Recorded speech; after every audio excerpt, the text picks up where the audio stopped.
Hi hello good morning. ఈరోజు మాది గుమ్మడికాయ హల్వా తయారు చేస్తున్నాము, చూపిస్తాం. చేసాము అన్నిటికీ. చాలా కష్టంగా ఉంది. కొంచెం మంచి చాకుతో కానీ లేదంటే బాగా దీంతో ఇట్లాంటి దాంట్లో షార్ప్ దాంట్లోనే ఇట్లా లాగేస్తే సరిపోద్ది. ఇట్లా తీసుకోండి, వచ్చేస్తుంది.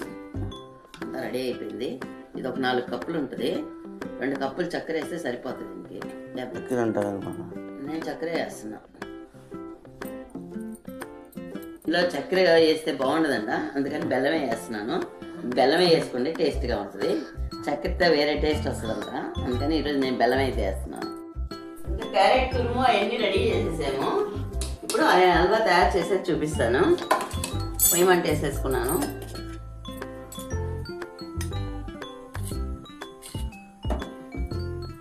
కొంచెం నెయ్యి వేసుకున్నాం. నెయ్యి కరిగిపోయింది, జీడిపప్పు వేసేస్తున్నాను.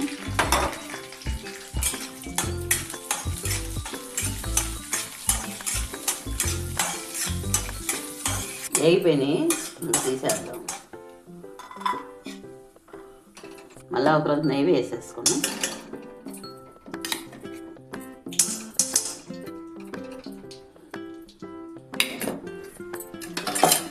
నెయ్యి కరిగింది. ఇప్పుడు కొలత వేసుకుందాము. మనకి ఎన్ని కప్పులు ఉంటే అన్ని కప్పులో సగం బెల్లం వేసుకుందాం. 1 కప్పు,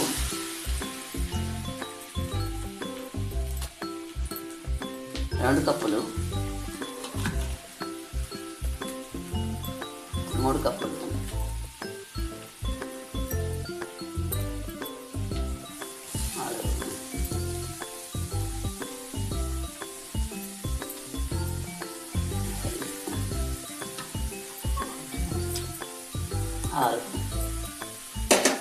6 కప్పులు ఉందన్నమాట. ఇంకా 3 కప్పులు బెల్లం వేసేద్దాం దీంట్లో. ఇది ముందు నీళ్ళన్నీ ఓరుతాయి. ఇవన్నీ ఇంకిపోయిన తర్వాత అప్పుడు వేయాలి. ఎప్పుడే వేయాలని చూపిస్తాను. కానీ హై ఫ్లేమ్లోనే పెట్టుకోండి, తొందరగా వేగుద్ది.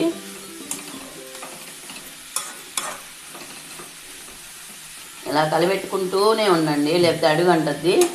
మాడిపోతే మాడి వాసన వచ్చేస్తుంది. మళ్ళీ ఏమంతా పోయింది. ఇప్పుడు బెల్లం 3 కప్పులు బెల్లం వేసేద్దాం.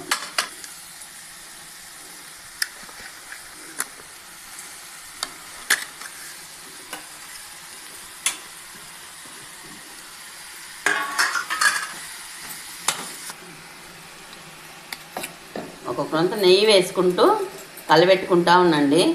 చక్కెర నచ్చిన వాళ్ళు చక్కెర కూడా వేసుకోవచ్చు, కానీ దీంట్లో బెల్లం అయితేనే టేస్టీగా ఉంటుంది. అందువల్ల నేను కూడా బెల్లమే వేసాను, బాగుంటుంది. కానీ ఇది తినడం వల్ల ఆరోగ్యానికి చాలా హెల్దీ, వాడుకోండి. పిల్లలకైతే చాలా మంచిది. వాళ్ళకు కూడా ఏదో ఒక రకంగా పెడతా ఉండండి. కొంచెం ఒక్క స్పూన్ అయినా రోజుకి. ఇది చేసుకుంటే వారం రోజులు నిల్వ ఉంటుంది. బాగా కరెక్ట్గా ఇలాగే చూపించినట్టుగా చేసుకోండి. వారం రోజులు అయితే ఉంటుంది. పిల్లలకి అలా ఒక వారం రోజులు ఒక్కొక్క స్పూన్ లెక్కన పెట్టినా హెల్దీగా ఉంటారు. పెద్దవాళ్ళకి కానీ పిల్లలకు కానీ చాలా మంచిది. దీంట్లో విత్తనాలు కూడా మనం కడిగి ఆరబోసుకొని వాడుకోవచ్చు, పడేయలేదు. బయట కూడా అమ్ముతారు. అవి పొడి చేసుకొని పాలల్లో కలుపుకొనైనా తాగొచ్చు, మంచిది. మీకు కంటికి సంబంధించి ఏటికైనా కానీ అది చాలా మంచిది అనమాట. అందుకని గుమ్మడికాయ మనకు వీలున్నంత వరకు తెచ్చుకొని చేసుకోవడానికి ట్రై చేసి వండుకోండి. ఈ నెమ్మంతా ఎగరబడిపోవాలి, గట్టిపడిన దాకా ఉంచుకోవాలి. అయితే చాలా పడుతుంది. అప్పుడప్పుడు కొంచెం వేసుకుంటూ ఉంటేనే టేస్టీగా ఉంటుంది. ఒకసారి వేయకుండా ఒక్కొక్క స్పూను వేసుకుంటూ 1 కప్ అయితే పడద్ది దీంట్లో. అలా వేస్తేనే దీని టేస్ట్ అనమాట.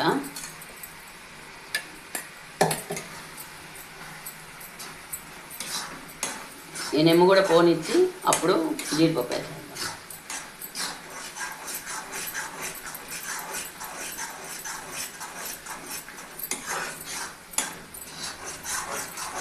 అయితే ఇప్పుడు ఏంటంటే ఇదిగో నెమ్ము కూడా లేదు చూడండి, అడుగున ఏం నెమ్మే లేదు, అంతా లాగేసింది అనమాట. గట్టిపడిపోయింది. కానీ ఇలాంటి లావు కళాయిలోనే చేసుకోవాలి. బాండలు లావుగా ఉండాలి, లేదంటే అడుగంతా మాడిపోద్ది, బాగుండదు అనమాట. అందుకని లావుగా ఉన్నదే ఎంచుకోండి మీరు కూడా, అప్పుడే బాగా వస్తుంది. ఇప్పుడు అయిపోయింది కాబట్టి ఇదిగో ఇలాచీ పౌడరు,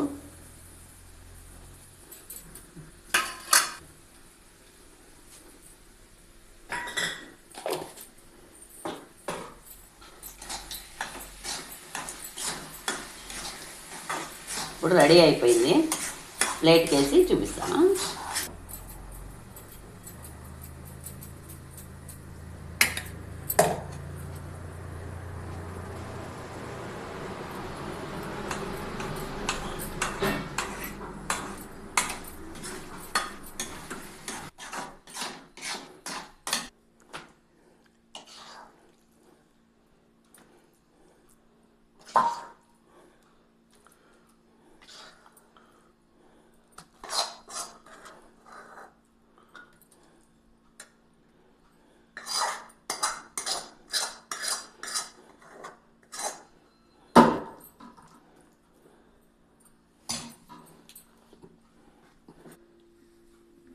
వేడిగా గుమ్మడికాయ హల్వా అయితే రెడీ అయిపోయింది.